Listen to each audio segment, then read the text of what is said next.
I'm going to Yendi, the capital town of Dagbon Kingdom in the northern region of Ghana.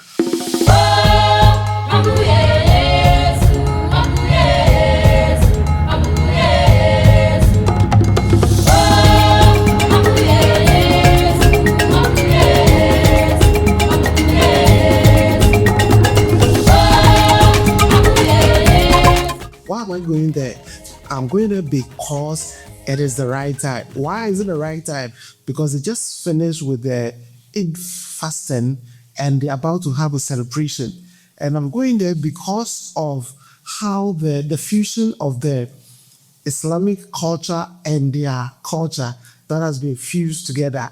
That's why I'm going there, to witness this great event and their heritage, how they've protected it.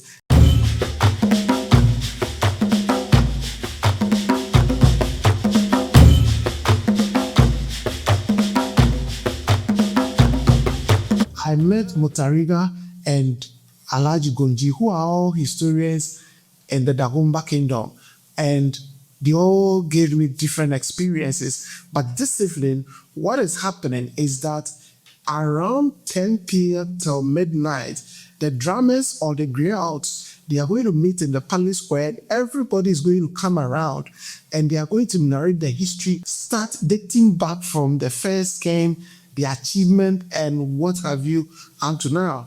It's going to be a beautiful experience and Mutariga is going to walk me through it.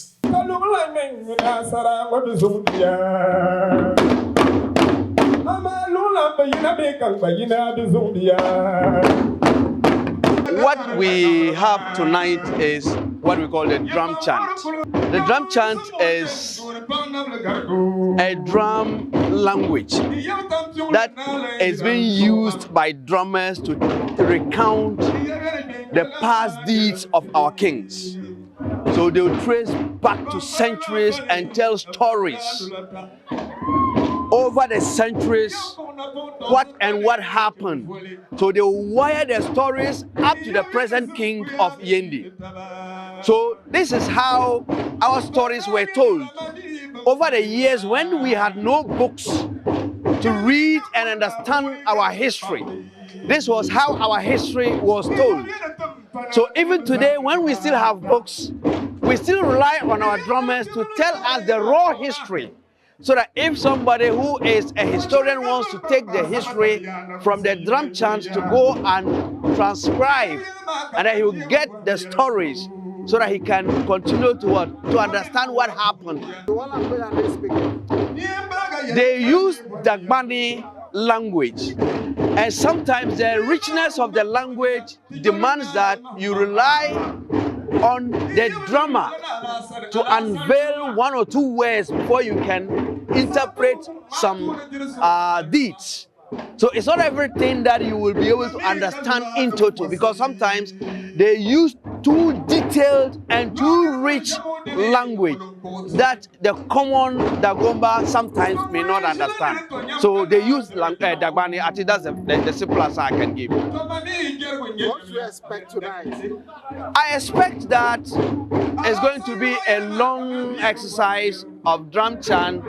I expect that somewhere along the line, the king himself would be escorted to sit and then observe the drum chant.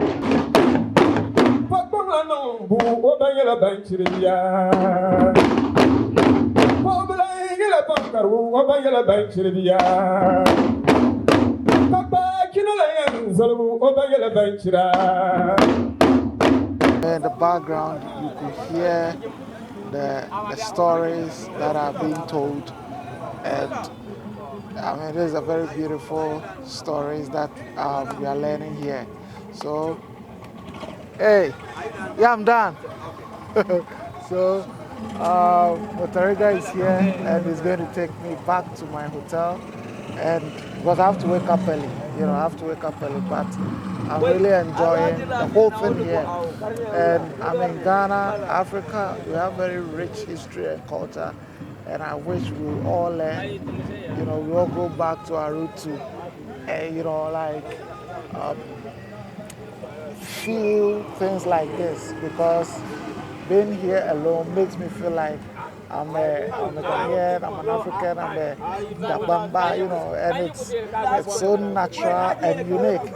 And I tell you that you need to travel to experience things like this in order to understand our diverse culture and our activities that we do. Africa is blessed, but Ghana is the motherland.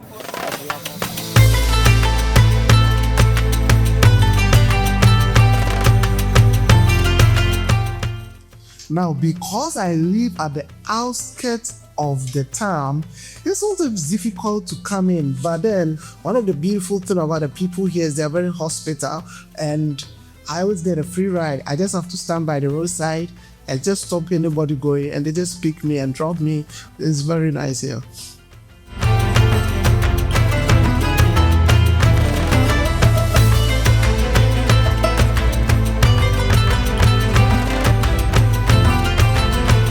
On Saturday morning, the people meet in the central mosque to pray, and then that starts like the festive and all that.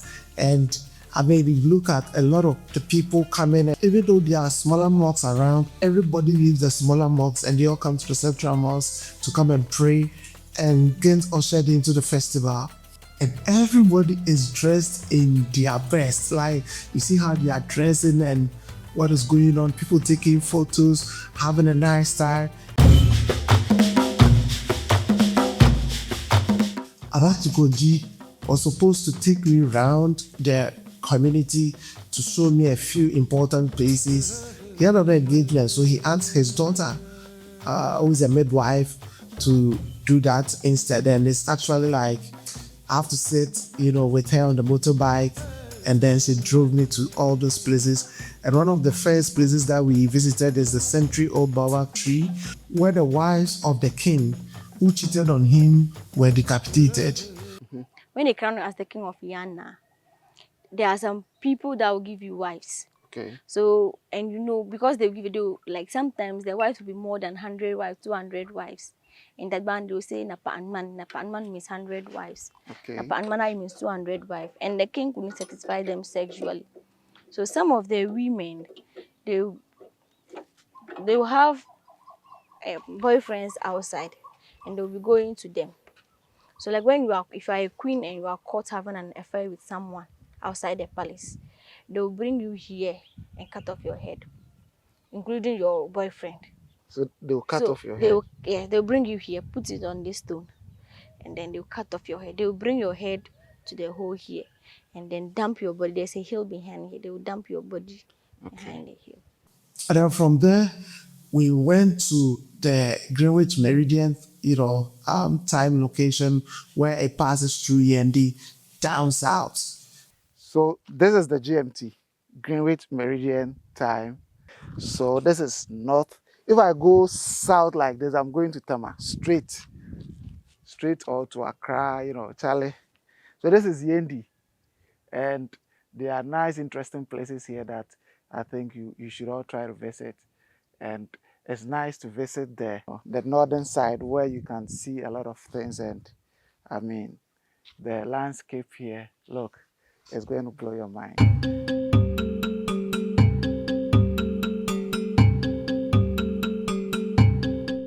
Right after that, another place that we visited is the first German bungalow, embassy, whatever you call it. This place, they've gone through a lot. They were colonized by also the Germans. So when the Germans came, they built like a bungalow, a flat that they lived in. So that particular place is still there, even though the building is, almost out of structure, but I still went to see it, and this is the place.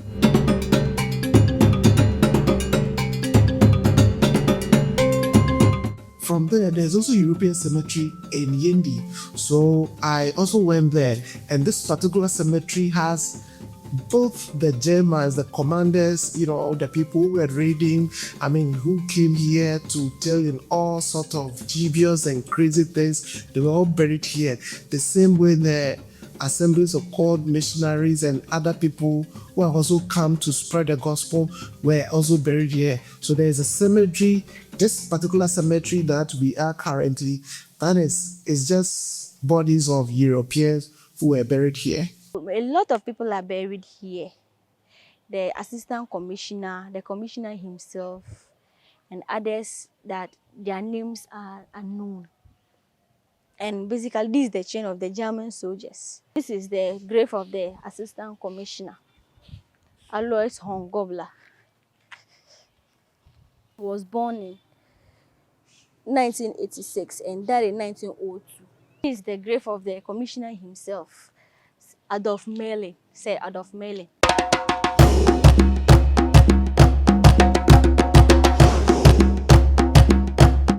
From the cemetery, I went home with Rukaya to go and meet her dad, who is a musician who plays the Gongji instrument, like a fiddle, like the violin. So he walked me through the part of the fiddle and how it works.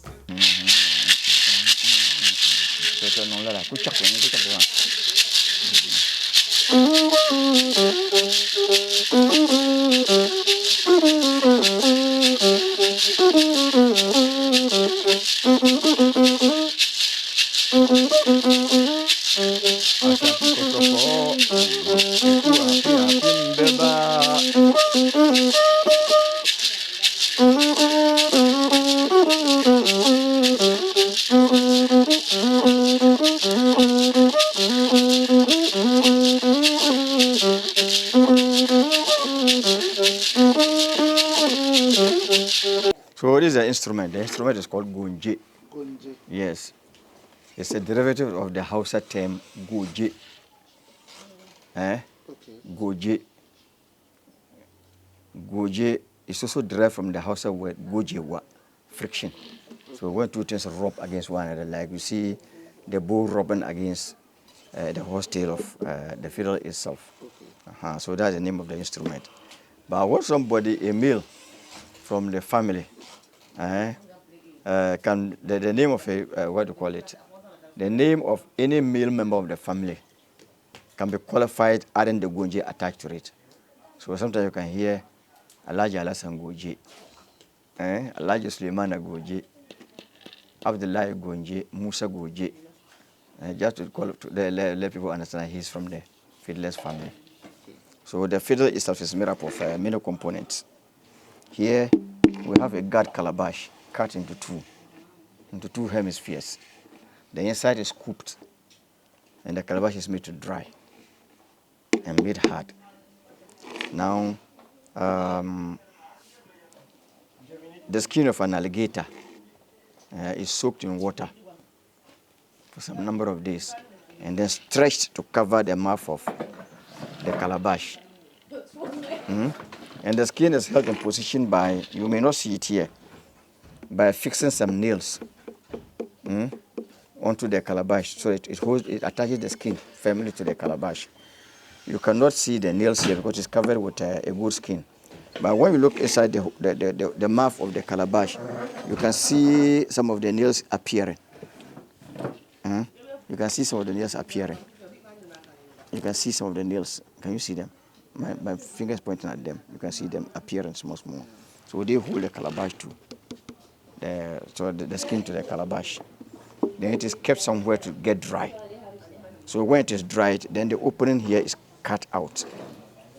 So the calabash plus the skin and the opening, what do I call it, stands for the resonator of the instrument. So the calabash plus the skin and the opening become the resonator of the instrument. Now, two holes are cut into the calabash, directly opposite each other. And then we call this one the neck of the calabash. Sorry, the neck of the instrument. It is made up of hard wood, which is cut. It depends upon the length you want it.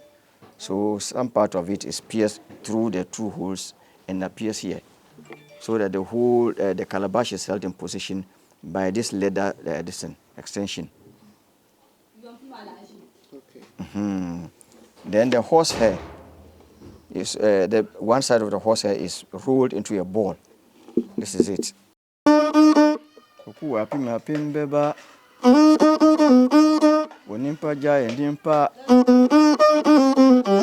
Udowara wonko babi. Udonya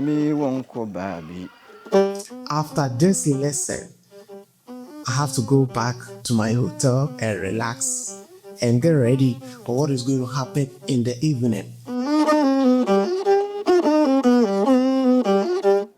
So then I came to the roadside again, as usual. I came to stand by, and then I caught a motorbike that was just going, and I hopped on it, and then I arrived at the Bunua Palace. And when I arrived, Mutariga was already there waiting for me. And again, Mutariga took me to the new palace that they are building for the Yana, like the Bunua Palace. They are building a whole new one.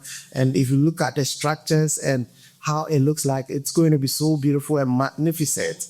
Then right after that, we came back to the palace square. And do you know what is happening here? The chief imam of the whole community is here to lead the king into prayers.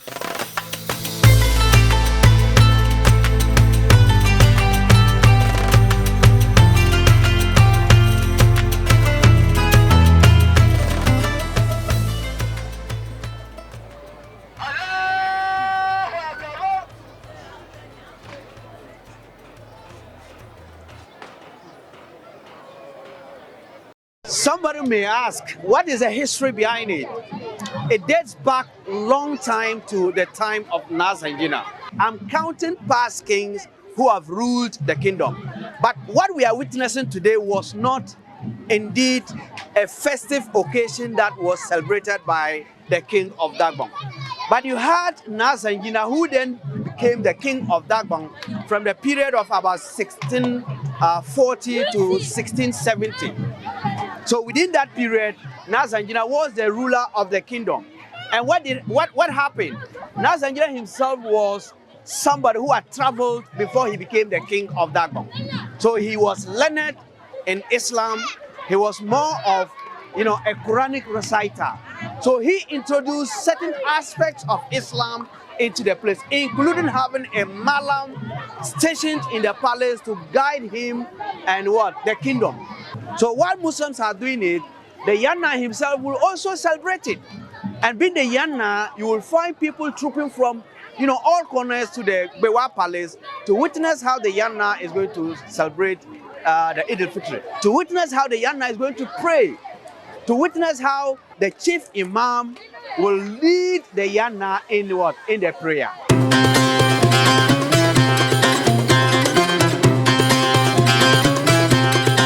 After the prayers, other people, important people like the sub-chiefs and what have you, all sat around with the king. People came in to greet him and pay homage to him as he was seated after the prayer. And it was so beautiful. And you see how the people come and sit down and come with gifts. And it was so beautiful. And the culture was so rich that I wish like it happens everywhere. I wish like they always projecting our culture because it was so beautiful and nice. But right after that, the king came to sit in state and then watch some of the things that were going on and the music stories and a whole lot of things that took place.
Now the day is over and other chiefs that came are all going back. And here, chiefs don't sit in palanquin.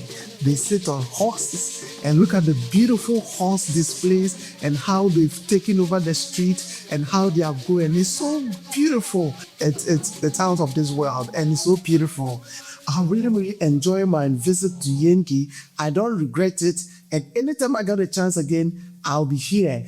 And anytime you hear is about to happen, you should also be here because Africa is beautiful, Ghana is beautiful, but Yendi today is out of this world.